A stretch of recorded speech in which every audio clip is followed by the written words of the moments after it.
The Locked On Podcast Network presents the NFL Big 3 in 30. The three biggest stories in the NFL from our local experts at the Locked On Podcast Network. We bring you the real story, why it matters, what's next, who wins the big game, and more, all in 30 minutes.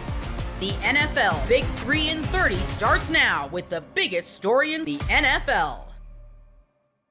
2023-like drama is starting back up in the Philadelphia Eagles locker room. You are Locked On Eagles, your daily Philadelphia Eagles podcast.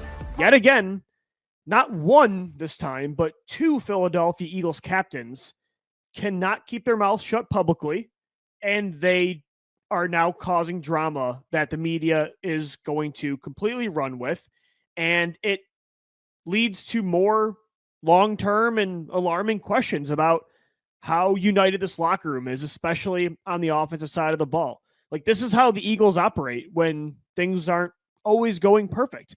They love to go to the media. They just can't keep things in-house. And two guys I'm talking about, we all know, A.J. Brown, Brandon Graham.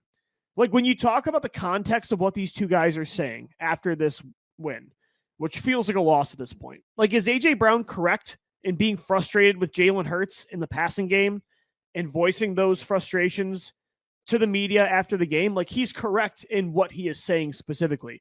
100%. It has not been good enough. The Eagles are currently the 31st ranked passing team for an 11-2 football team that has as much money invested in the passing game and the talent that they have and the track record that this personnel has. It is inexcusable. So what he is saying, correct. He is 100% justified in feeling the way he does. Brandon Graham, who went on Sports Radio 94 WIP Monday night to voice his frustrations with A.J. Brown, going to the media to voice his frustrations about the passing game when they won the football game, pretty much alluding to him being a little bit selfish. Is Brandon Graham correct in being frustrated with A.J. Brown going to the media? 100%. I think he's correct in that. A.J. Brown, even last year, by skipping those press conferences after games at the end of the year during the collapse, like, he thought he was avoiding saying things like he did on Sunday, where he was just saying the passing game and being very frustrated and clearly subtweeting basically his quarterback. But his lack of words last year left it open for interpretation by the media, and that caused even more drama. So yeah, Brandon Graham is correct that A.J. Brown needs to handle things better. Like, A.J. Brown is a captain, and you cannot take this to the media.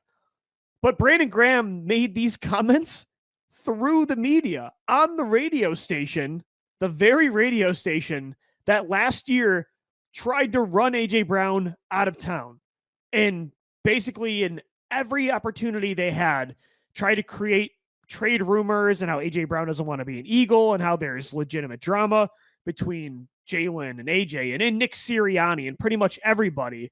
Brandon Graham, like, you're a captain that's been on this Eagles team longer than anybody in franchise history. You're in year 15 and you're not even playing right now.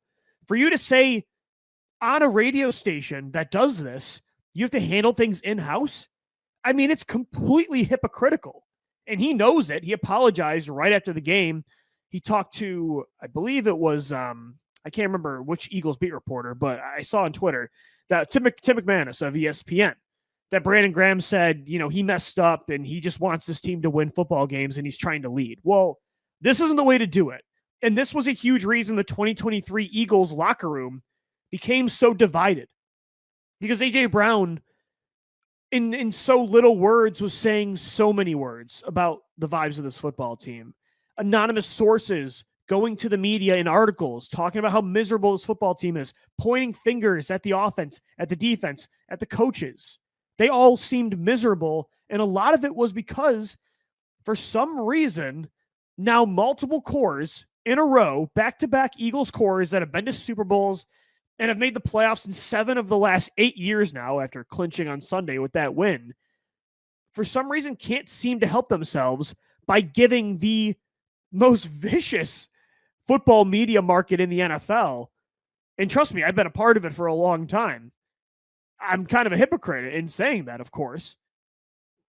You gave that media, you continue to give that media ammo to create drama and put more pressure on yourself. I mean, that's just not the way to do it if you're A.J. Brown, even though you are correct and justified in how you're feeling. Handle that in-house. Trust me, I'm a media guy. This helps me. It's helping my numbers. How is this going to help you, A.J. Brown, by making those comments to the beat reporters? Brandon Graham, how is this going to help if there is real tension between A.J. Brown and Jalen Hurts? You think this is going to make A.J. Brown feel better or be like, yeah, you know what? I got to clean this up and I got to do better myself. I think it's going to piss A.J. Brown off that he feels like Brandon Graham made him out to be a scapegoat, made him out to seem like a selfish player during a 9-game win streak.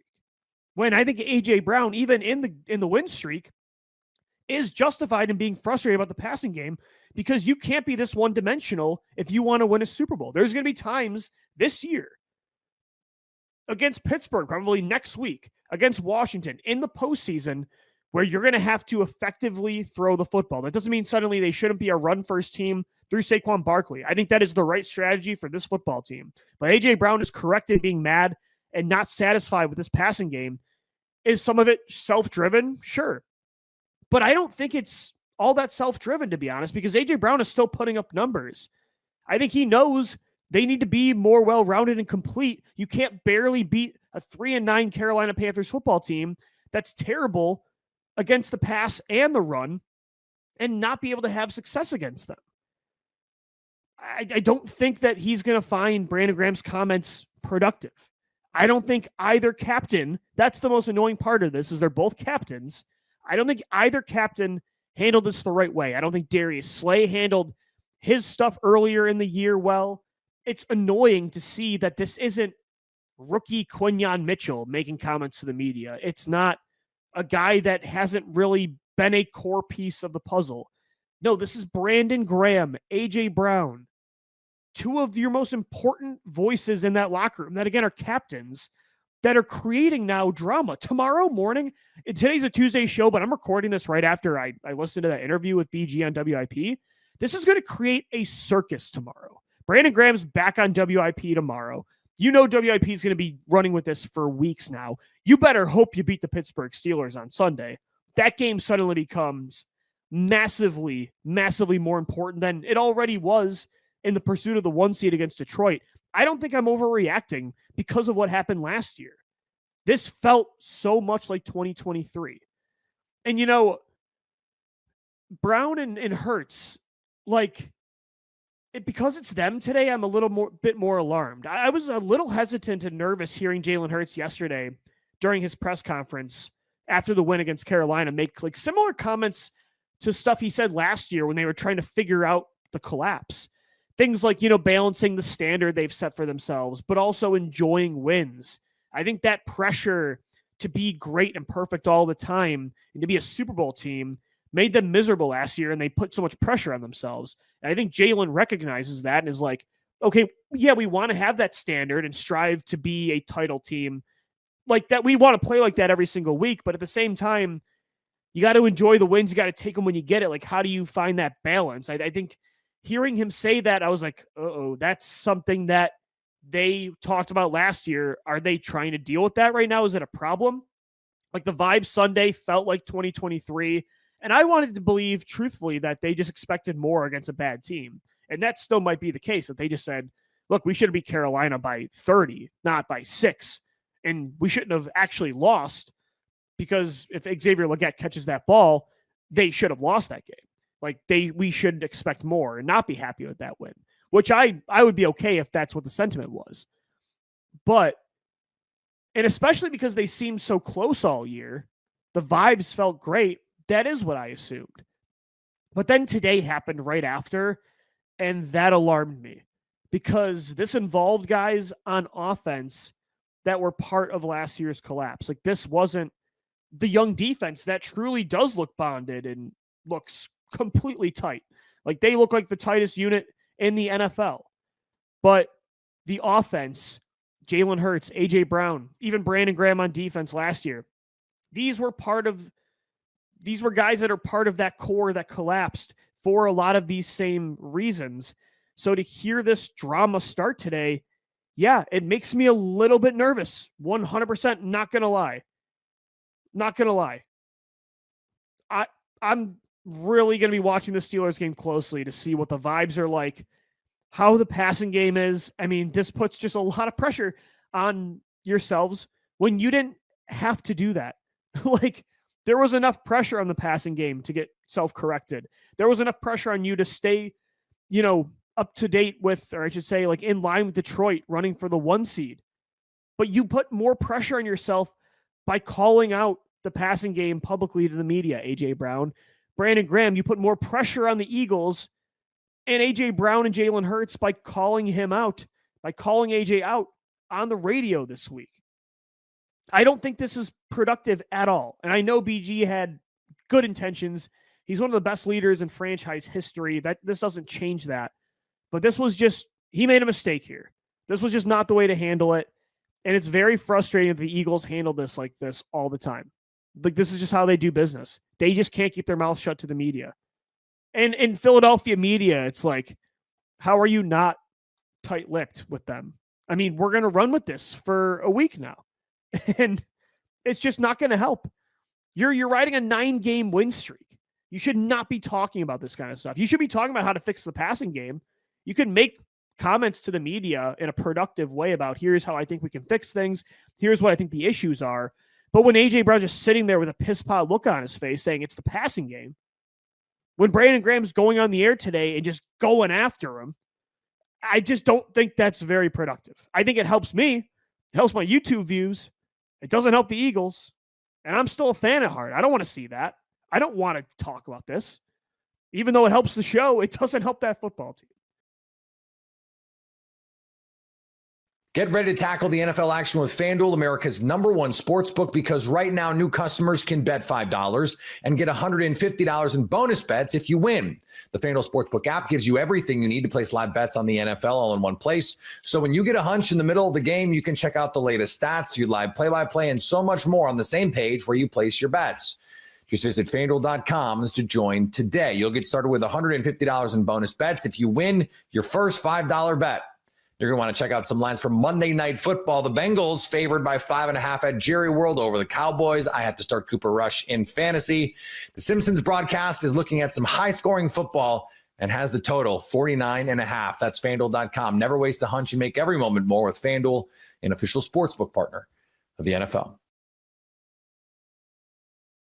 What Mike Tomlin said about how the Steelers plan to handle more time without George Pickens. You are Locked On Steelers, your daily Pittsburgh Steelers podcast. More information on George Pickens after talking with Mike Tomlin in his Tuesday press conference. And it appears that George Pickens' injury might not just be about the Eagles game, might also be about the Ravens game afterwards. The Steelers taking it week by week, but George Pickens officially labeled as doubtful, most likely out for this upcoming Eagles game. And it appears that Mike Tomlin may be playing it safe with the Steelers. They said that initially it looked like a minor injury on Friday when it happened, and then when they did an MRI afterwards, it turned into it was a lot more significant than what they expected. And so the Steelers had to sit George Pickens in that game, and then they also decided that he's probably going to sit this week. They'll see how he participates in practice.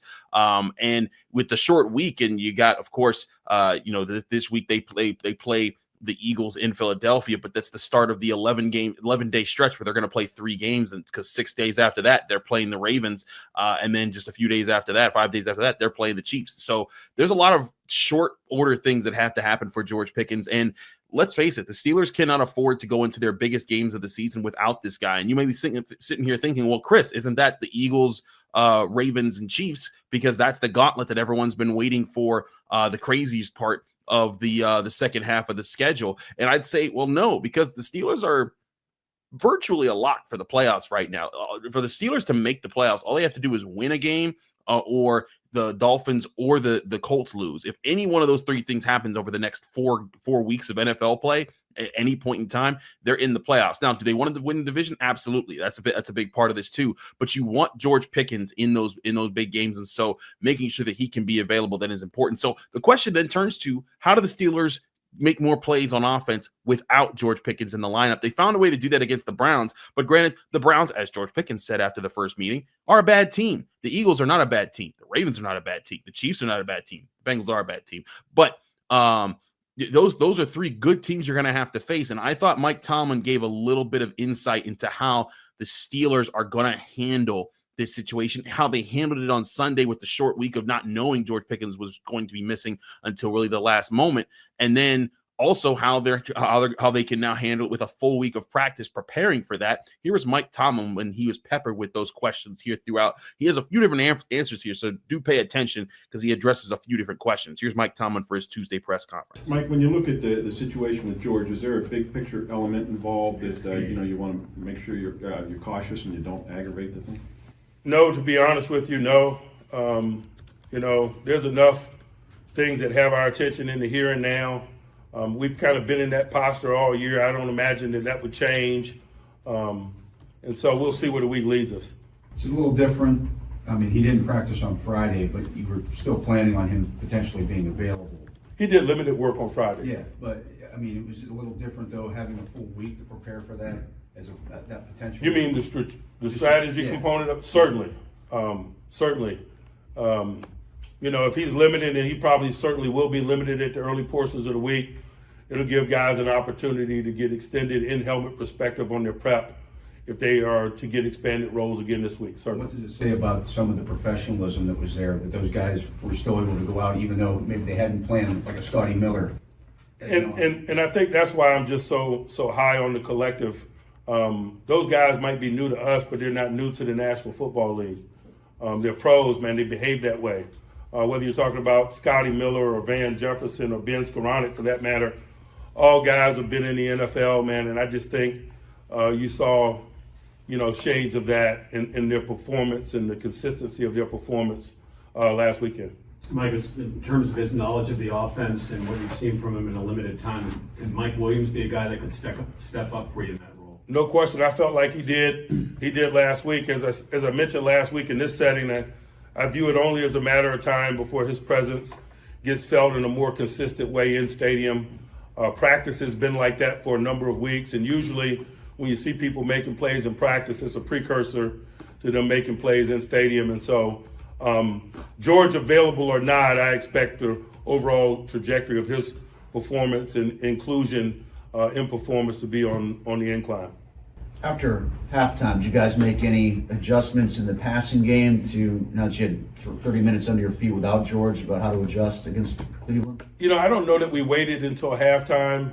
Halftime was an opportunity to solidify some of the in-game adjustments that we were working through in the first half. And so there were no real new discussions at half, but we did revisit some in-game discussions that we were having in the first half.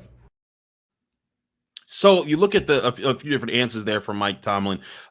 One thing that I think that rings true is that, there's professional expectations for all receivers. But to me, I think what the answer here is really more about Russell Wilson. And this is part of why you went and got Russell Wilson and the advantages that he brings. His experience on the field, his ability to decipher defenses, to find the weak spots, and to get the ball to the smartest part of the play, or the smartest option on a play to counter what defenses do.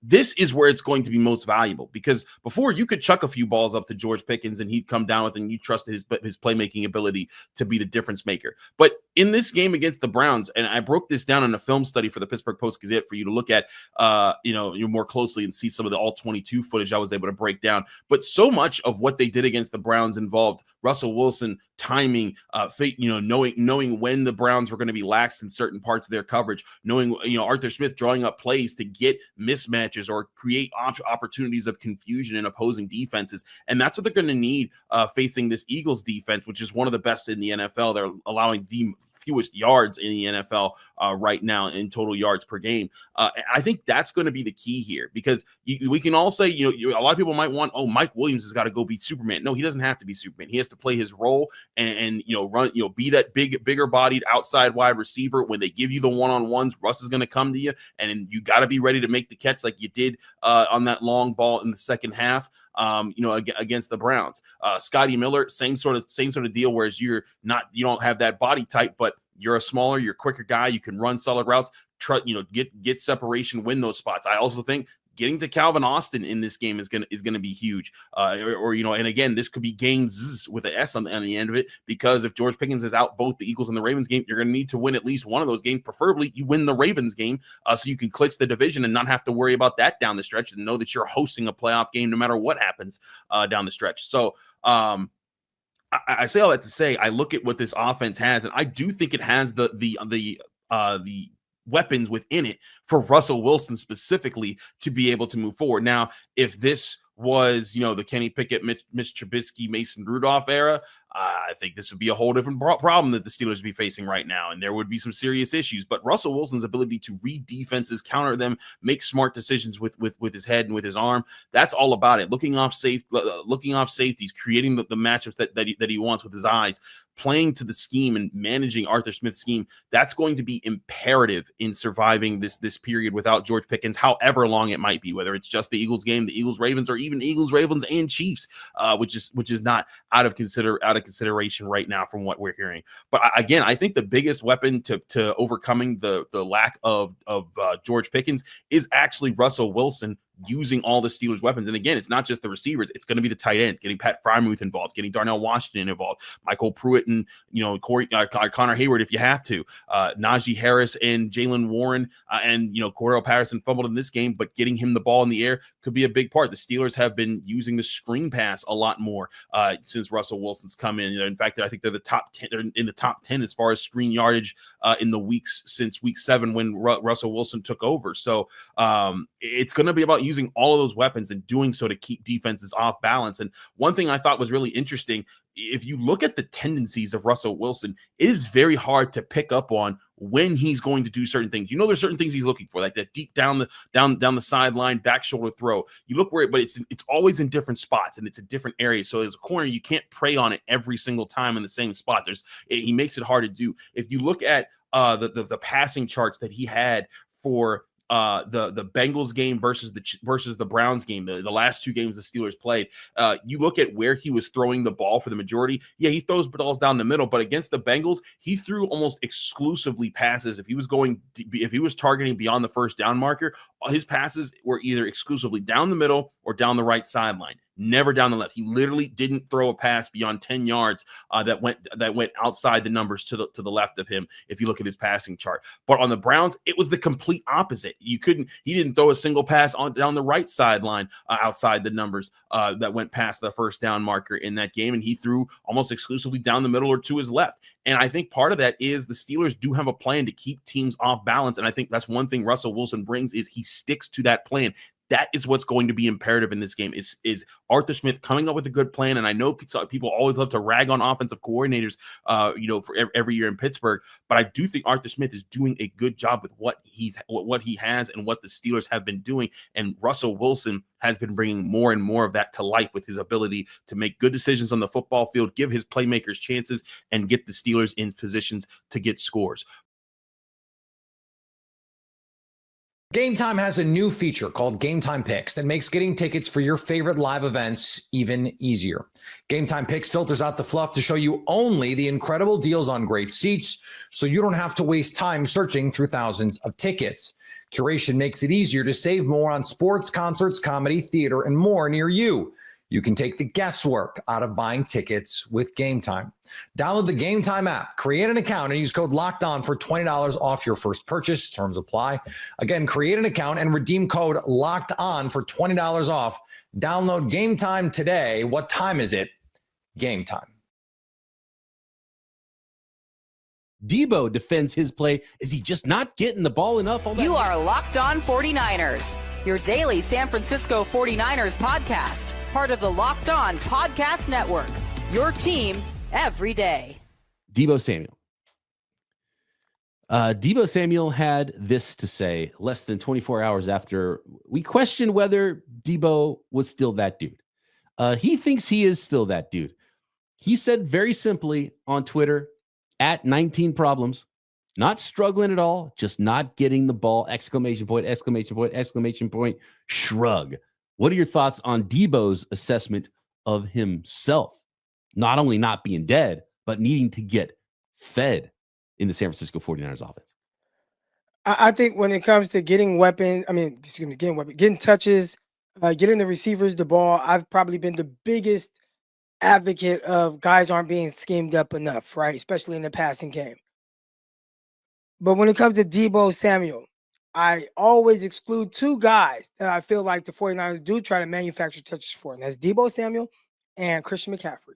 Obviously, Christian McCaffrey is not out there, but Deebo Samuel, they do try to figure out different ways to get the ball in his hands. I think that's a big part of Kyle Shanahan's game plan. And I think the tough thing with Deebo is he's like kind of limited himself to being, I don't want to be disrespectful and call him a one-trick pony, but Gadget. he has to be used so specific.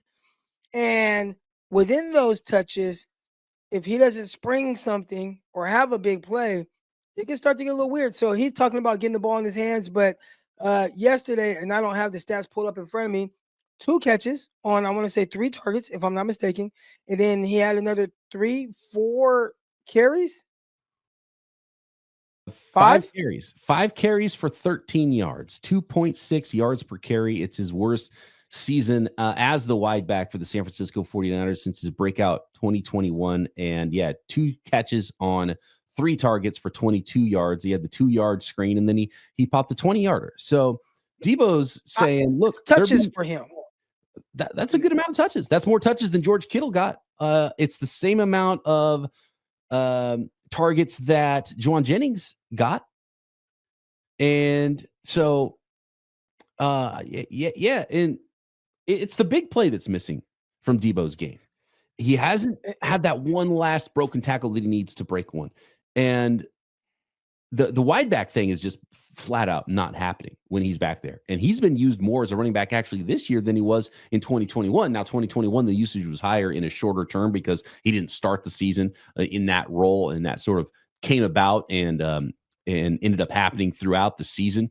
But he's got 32 carries this year. He's only 5 shy of the carries he had last year in 15 games. So through 12 games, he's got 32 carries, but 2.9 yards per carry, which is half of what he had last year, and less than half of what he had last year, less than half of what he had in that breakout 21 season as the wide back, only 1 touchdown. And so if everything else was the same for Deebo, but then he had a few more of those big runs and long touchdowns and bigger plays, his longest rush of the season so far this year on 32 carries is 12 yards. He was breaking off 51 yarders, 49 yarders in 2021 and 2022.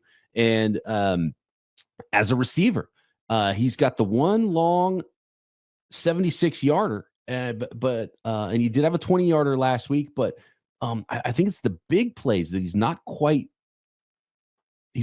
breaking off.